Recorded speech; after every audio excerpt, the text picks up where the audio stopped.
The Strange High House in the Mist by H.P. Lovecraft. In the morning, mist comes up from the sea by the cliffs beyond Kingsport. White and feathery it comes from the deep to its brothers the clouds, full of dreams of dank pastures and caves of Leviathan. And later, in still summer rains on the steep roofs of poets, the clouds scatter bits of those dreams, that men shall not live without rumor of old strange secrets, and wonders that planets tell planets alone in the night.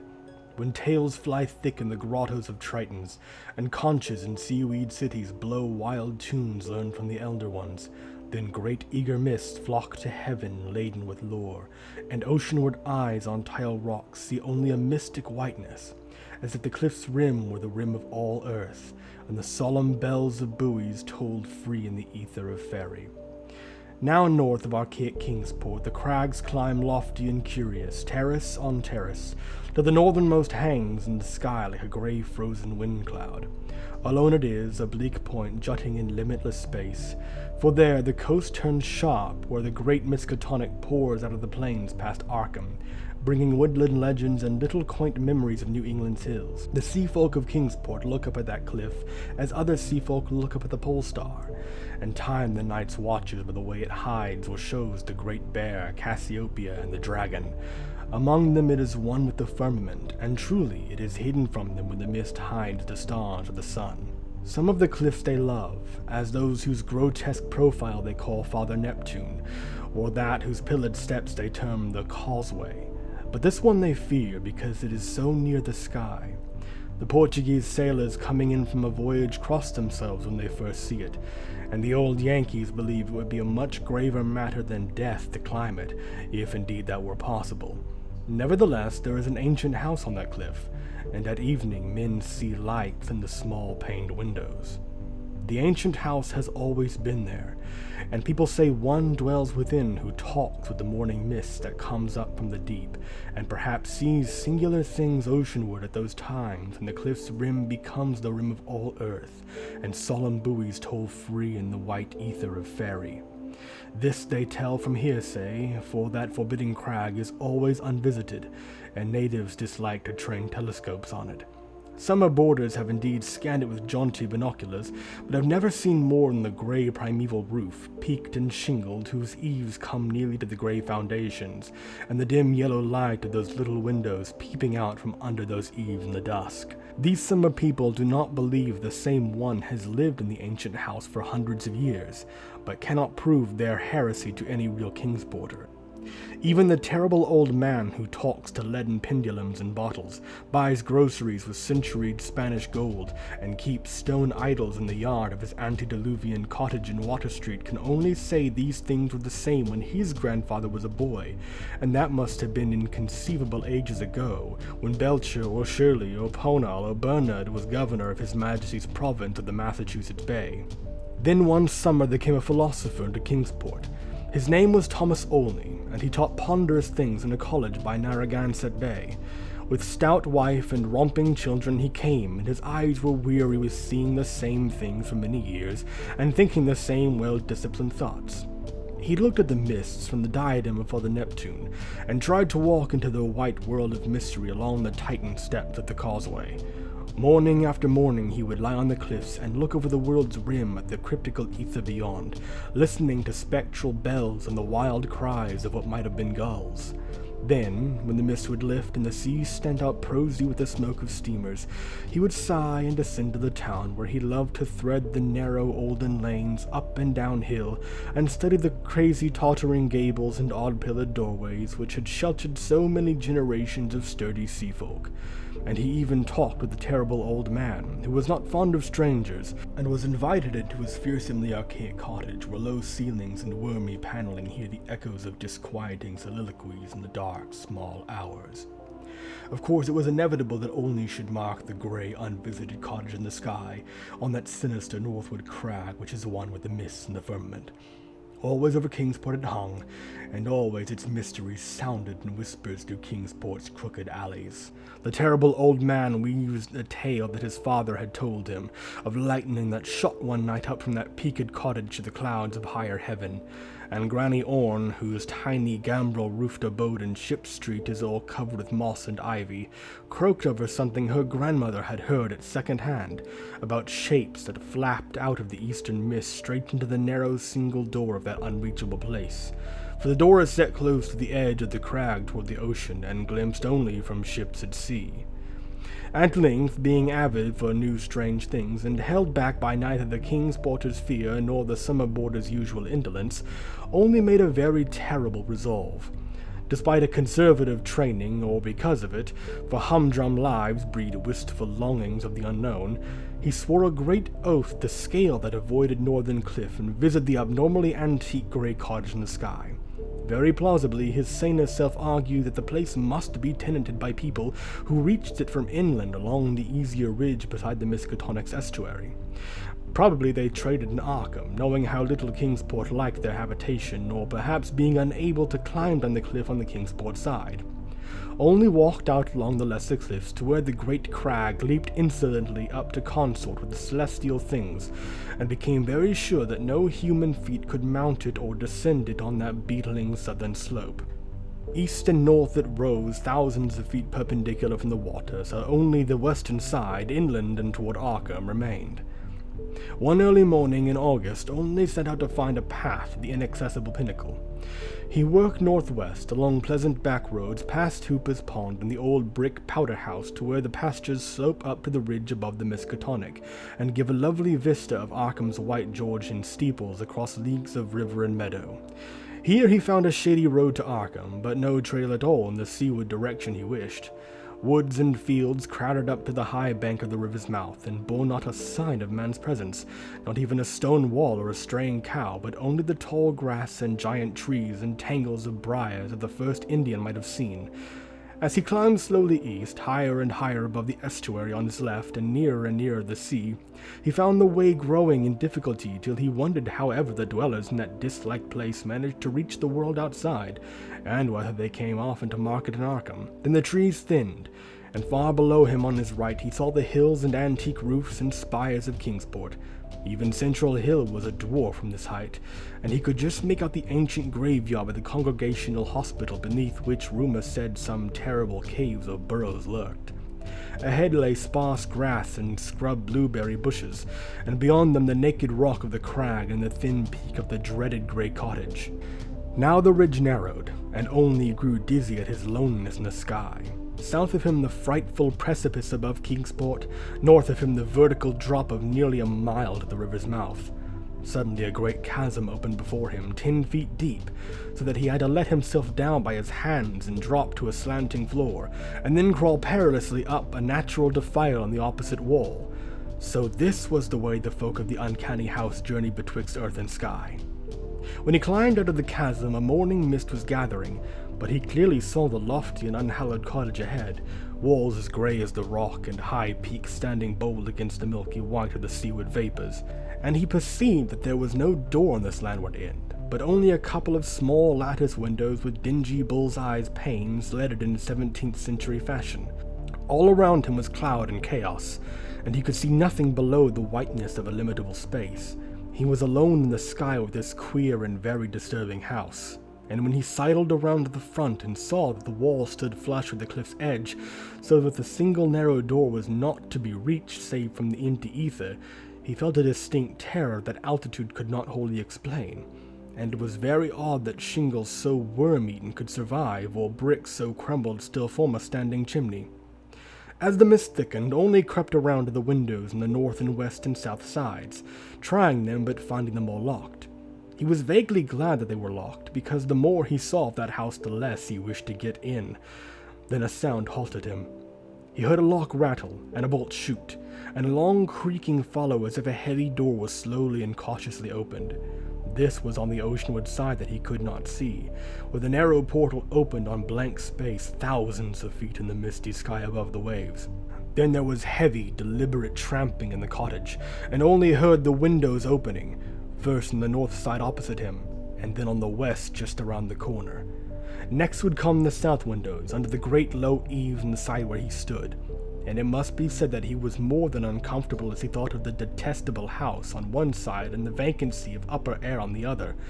When a fumbling came in the nearer casements, he crept around to the west again, flattening himself against the wall beside the now open windows. It was plain that the owner had come home, but he had not come from the land, nor from any balloon or airship that could be imagined. Steps sounded again, and only edged around to the north. But before he could find a haven, a voice called softly, and he knew he must confront his host. Stuck out of the west window was a great black-bearded face whose eyes were phosphorescent with the imprint of unheard-of sights. But the voice was gentle and of a quaint olden kind, so that only did not shudder when a brown hand reached out to help him over the sill and into that low room of black oak wainscots and carved Tudor furnishings. The man was clad in very ancient garments, and had about him an unplaceable nimbus of sea lore and dreams of tall galleons. Only does not recall many of the wonders he told, or even who he was, but says that he was strange and kindly and filled with the magic of unfathomed voids of time and space. The small room seemed green with a dim, aqueous light, and only saw that the far windows of the east were not open, but shut against the misty ether with dull panes at the bottoms of old bottles. That bearded host seemed young, yet looked out of eyes steeped in the elder mysteries, and from the tales of marvelous ancient things he related, it must be guessed the village folk were right in saying he had communed with the mists of the sea and the clouds of the sky ever since there was any village to watch his taciturn dwelling from the plain below. And the day wore on, and still only listened to rumors of old times and far places, and heard how the kings of Atlantis fought with the slippery blasphemies that wriggled out of the rifts in ocean's floor,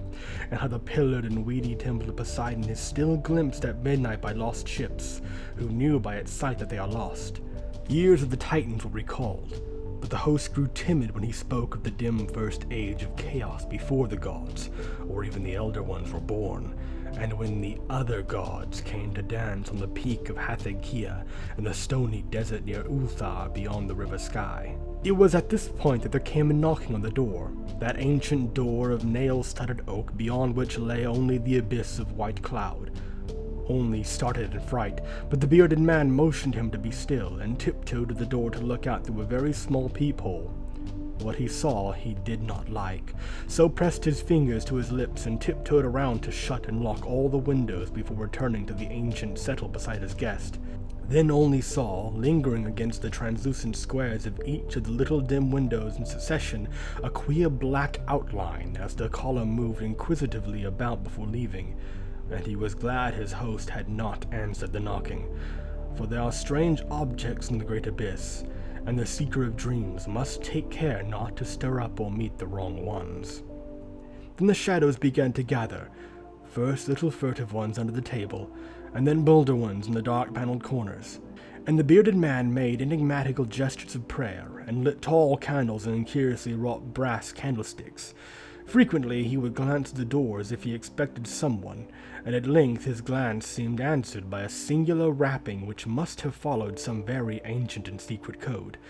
This time he did not glance at the peephole, but swung the great oak bar and shot the bolt, unlatching the heavy door and flinging it wide at the stars and the mist. And then to the sound of obscure harmonies there floated into that room from the deep all the dreams and memories of earth's sunken mighty ones, and golden flames played about weedy locks, so that only was dazzled when he did them homage.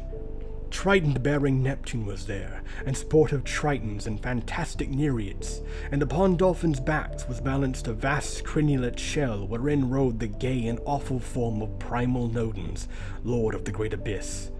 And the conches of the Tritons gave weird blasts, and the Nereids made strange sounds by striking on grotesque resonant shells of unknown lurkers in black sea caves.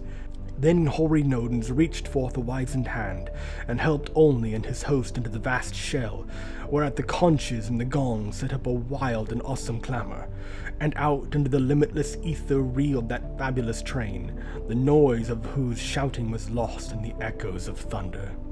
All night in Kingsport they watched that lofty cliff, and the storm and the mist gave them glimpses of it, and when toward the small hours the little dim windows went dark, they whispered of dread and disaster. and Olney's children and stout wife prayed to the bland, proper God of Baptists, and hoped that the traveler would borrow an umbrella and rubbers unless the rain stopped by morning. Then dawn swam dripping in mysteries out of the sea, and the buoys told solemn vortices of white ether. And at noon elfin horns rang over the ocean, as Olney, dry and light-footed, climbed down from the cliffs to antique Kingsport with a look of far places in his eyes. He could not recall what he had dreamed in the sky-perched hut of that still nameless hermit, or say how he had crept down that crag untraversed by the feet. Nor could he talk of these matters at all, save for the terrible old man who afterward mumbled queer things in his long white beard, vowing that the man who came down from that crag was not wholly the man who went up, and that somewhere under that grey-peaked roof, or amidst inconceivable reaches of that sinister white mist, there lingered still the lost spirit of him who was Thomas O'Bay. And ever since that hour, through dull dragging years of greyness and weariness, the philosopher has labored and eaten and slept and done uncomplaining the suitable deeds of a citizen. Nor any more does he long for the magic of farther hills, or sigh for secrets that peer like green reefs from a bottomless sea. The sameness of his days no longer gives him sorrow, and well-disciplined thoughts have grown enough for his imagination. His good wife waxes stouter, and his children older and prosier and more useful, and he never fails to smile correctly with pride when the occasion calls for it. In his glance there is not any restless light, and all he ever listens for solemn bells or far elfin horns. It is only at night when old dreams are wandering. He has never seen Kingsport again, for his family disliked the funny old houses and complained that the drains were impossibly bad. They have a trim bungalow now at Bristol Highlands, where no tall crags tower, and the neighbors are urban and modern. But in Kingsport, strange tales are abroad, and even the terrible old man admits a thing untold by his grandfather. For now, when the wind sweeps boisterous out of the north past the high ancient house that is one with the firmament, there is broken at last that ominous, brooding silence ever before the bane of Kingsport's maritime cotters, and old folk tell of pleasing voices heard singing there, and of laughter that swells with joys beyond earth's joys, and say that at evening the little low windows are brighter than formerly. They say, too, that the fierce aurora comes oftener to that spot, shining blue in the north with visions of frozen worlds, where the crag and the cottage hang black and fantastic against the wild coruscations, and the mists of the dawn are thicker, and sailors are not quite so sure that all the muffled seaward ringing is that of the solemn buoys. Worst of all, though, is the shriveling of old fears in the heart of Kingsport's young men, who grow prone to listen at night to the north wind's faint distant sounds. They swear no harm or pain can inhabit that high-peaked cottage, for in the new voices gladness beats, and with them the tinkle of laughter and music. What tales the sea mist may bring to that haunted and northernmost pinnacle they do not know, but they long to extract some hint of the wonders that knock at the cliff-yawning door when clouds are thickest, and patriarchs dread lest some day, one by one, they seek out that inaccessible peak in the sky, and learn what centuried secrets hide beneath the steep shingled roof, which is part of the rocks and the stars and the ancient fears of Kingsport. And those venturesome youths will come back, they do not doubt, but they think a light may be gone from their eyes, and a will from their hearts. And they do not wish quaint Kingsport, with its climbing lanes and archaic gables, to drag listless down the years, while voice by voice the laughing chorus grows stronger and wilder in that unknown and terrible eyrie, where mist and the dreams of mist stop to rest on their way from the sea to the skies. They do not wish the souls of their young men to leave the pleasant hearths and gamble-roofed taverns of old Kingsport, nor do they wish the laughter and song in that high-rocky place to grow louder. For as the voice which has come has brought fresh mist from the sea, and from the north fresh lights, so do they say that still other voices will bring more mists and more lights, till perhaps the olden gods, whose existence they hint only in whispers for fear the congregational parson shall hear, may come out of the deep and from unknown Cadath in the cold waste, and make their dwelling on that evilly appropriate crag, so close to the gentle hills and valleys of quiet, simple fisher folk. This they do not wish, for to plain people things not of earth are unwelcome, and besides, the terrible old man often recalls what Olney said about a knock that the lone dweller feared, and a shape seen black and inquisitive against the mist through those queer translucent windows of leaded bull's eyes. All these things, however, the elder ones only may decide, and meanwhile the morning mist still comes up by that lovely vertiginous peak, with the steep ancient house, that grey, low-eaved house, where none is seen, but where evening brings furtive lights, while the north wind tells of strange revels.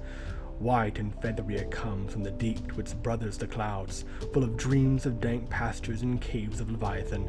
and when tales fly thick in the grottos of Tritons, and conches and seaweed cities blow wild tunes learned from the elder ones, then great eager vapors flock to heaven laden with lore, and Kingsport, nestling uneasy in its lesser cliffs below that awesome hanging sentinel of rock, sees oceanward only a mystic whiteness, as if the cliff's rim were the rim of all earth, and the solemn bells of the buoys tolled free in the ether of faerie.